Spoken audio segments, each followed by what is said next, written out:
तुंगभद्रा नदी के किनारे एक घर था जहाँ ब्राह्मण रहते थे। उनका नाम था आत्मदेव और उनकी पत्नी का नाम था धुंधली। आत्मदेव स्वभाव से बहुत अच्छे थे, वहीं धुंधली का स्वभाव थोड़ा उटपटांग था। आत्मदेव के पास बहुत संपत्ति थी, वह संपत्ति से बहुत खुश थे, मगर उनको एक बात की बहुत चिंता थी कि उनके कोई पुत्र नहीं थे। उनको ये चिंता सता रही थी, इसलिए वह इस बात को सोचते सोचते वन में चले गए। वन में उन्होंने आत्महत्या का निर्णय ले लिया कि मेरे कोई पुत्र नहीं है तो मैं आत्महत्या कर लूं। तभी एक ऋषि वहाँ से जा रहे थे। आत्मदेव को परेशान देखकर वो ऋषि कहते हैं, क्या हुआ ब्राह्मण, इतने उदास क्यों हो, इतने चिंतित क्यों हो? आत्मदेव कहते हैं, ऋषि, ना मेरे पास धन की कोई दिक्कत है, मेरे पास बड़ा घर भी है, मेरे पास बहुत धन भी है, लेकिन मेरा कोई पुत्र नहीं है और ना ही मेरे गाय के बछड़े के पुत्र हो रहे हैं, और मैं घर में जो भी फल लगाता हूँ वो सूख जाते हैं, ना उसमें फल ही नहीं होते हैं और वो पेड़ सूख जाते हैं। इसलिए आत्मदेव कहते हैं, आत्महत्या करना चाहता हूँ। ऋषि कहते हैं, अपना हाथ दिखाओ। तो आत्मदेव अपना हाथ को दिखाते हैं। तो ऋषि कहते हैं, अरे तुम्हारा तो इस जन्म में नहीं, अगले 7 जन्म तक कोई पुत्र नहीं होगा। आत्मदेव आग बबूला हो गए। अरे मैंने सोचा था कि इस जन्म में नहीं तो अगले जन्म में कोई ना कोई इंतजाम हो ही जाएगा, लेकिन ऋषि तुमने सब मटिया मेट कर दिया। अब तुम ही मुझे कुछ बताओ, तुम ही मुझे कोई साधन बताओ, वरना मैं आत्महत्या कर लूँगा और तुम्हें ब्रह्म हत्या का पाप लगेगा।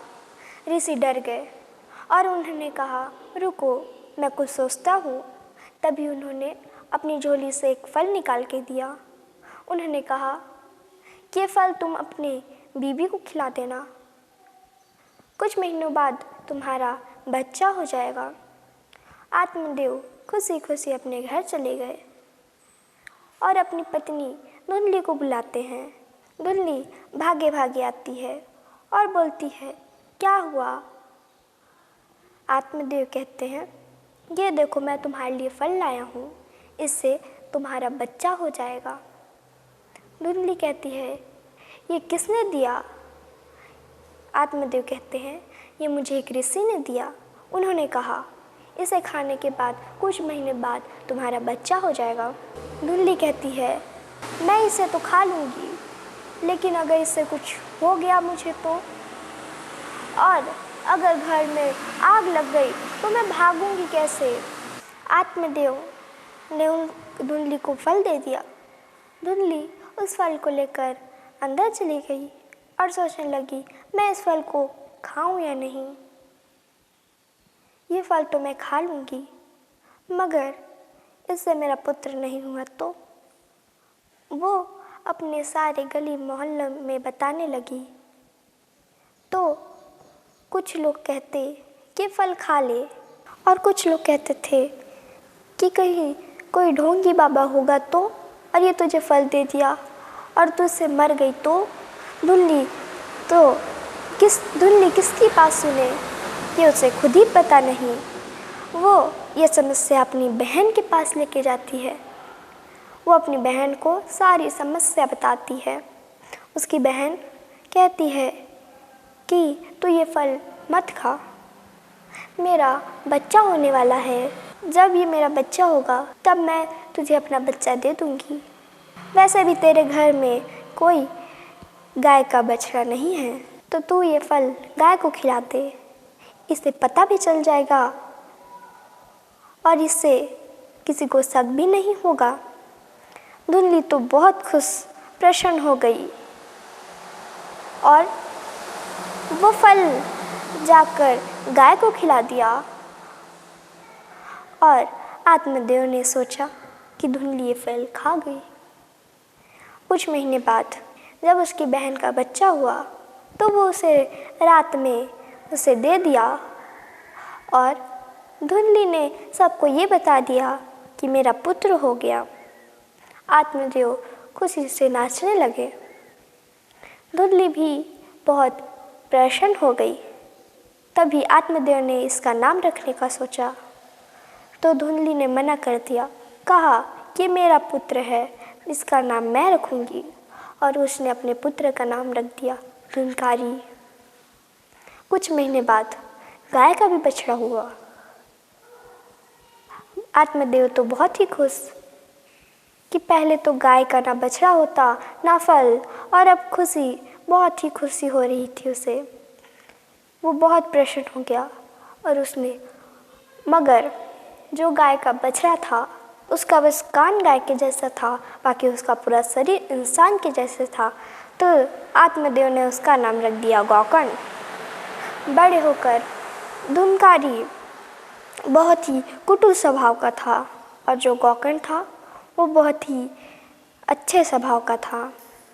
जब गौकर्ण गली से गुजरता तो सब उसके पैर छूने के लिए भागे भागे आ जाते, मगर जब धुंधकारी गली से गुजरता तो सब अपने घर के दरवाजे बंद कर देता।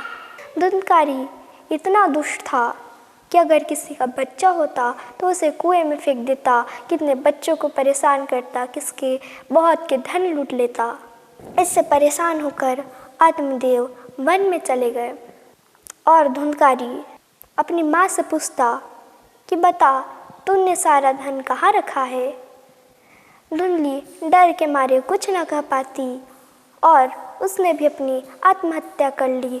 वो कुएं में गिर गई और वो गणिकाओं को भी अपने घर में ले आया।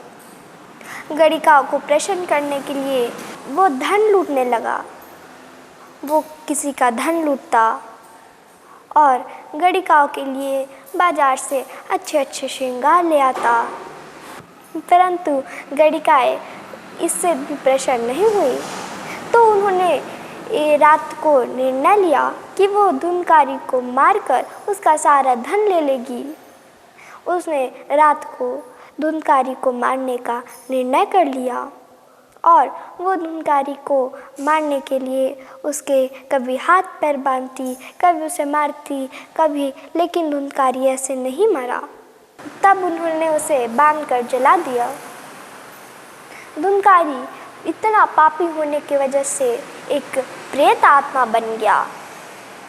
गौकर्ण कुछ दिन बाद अपने घर आए तो उन्होंने सोचा कि रात विश्राम कर लूं, तो उन्होंने आंगन में जाकर विश्राम किया। तभी उन्हें कुछ चीज़ की आवाज़ आई। उन्होंने देखा एक प्रेत जो उनके सामने खड़ा था। वो कभी हाथी का रूप लेता तो कभी सूअर का। वो थोड़ा डर गए और वो पूछते हैं, तुम कौन हो। उसने जवाब दिया कि मैं धुंधकारी हूँ, मुझे गणिकाओं ने मार दिया और मैं बहुत पापी होने की वजह से मैं एक प्रेत आत्मा बन गया। गौकर्ण को ये बात सुनकर बहुत बुरा लगा तो उसने उसके लिए बहुत ज़्यादा पिंडदान, गंगा स्नान, बहुत हवन करवाए, परंतु धुंधकारी इतना भयंकर पापी था कि उसकी मुक्ति नहीं हुई। तो धुंधकारी बताता है कि मैंने बहुत पाप किया है, तुम कितना भी 100 पिंडदान या गंगा स्नान करवा लो, लेकिन मेरी मुक्ति नहीं होगी, मेरी मुक्ति असंभव है। गौकर्ण सोचने लगे कि इसकी मुक्ति होगी तो होगी कैसे। तभी आकाशवाणी होती है। आकाशवाणी से आवाज़ आती है, गौकर्ण, धुंधकारी की मुक्ति सिर्फ भागवत मृत से हो सकती है। तब उन्होंने निर्णय ले लिया कि वो भागवत मृत की कथा कराएंगे। उन्होंने भागवत मृत कथा की तैयारी कर दी और गांव में हर जगह जा जाकर प्रचार करने लगे कि वो भागवत मृत का कथा करेंगे। और जब कथा हो रही थी तो इतनी भीड़ हो गई कि धुंधकारी जब आता है तो देखता है कि मैं बैठूं कहाँ। उसे कहीं जगह नहीं मिलता तो उसे वहाँ 7 काठ की बाँस नजर आती है।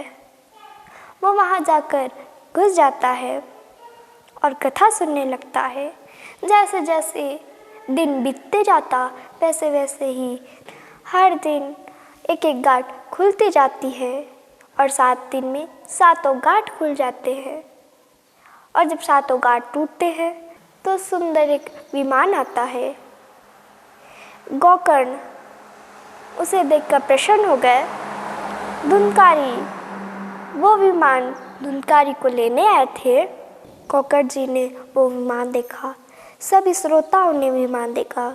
तो श्रोता गोकर्ण जी से पूछते हैं कि धुंधकारी के लिए विमान ने हमने भी तो कथा सुनी, परंतु गोकर्ण के लिए विमान क्यों आया? हमने भी तो उसकी इतना ही कथा सुनी। तो गोकर्ण जी जवाब देते हैं कि धुंधकारी ने उपवास रहकर कथा सुनी और श्रद्धा से सुनी, इसलिए उसके लिए विमान आया है। भागवत की यही महिमा है।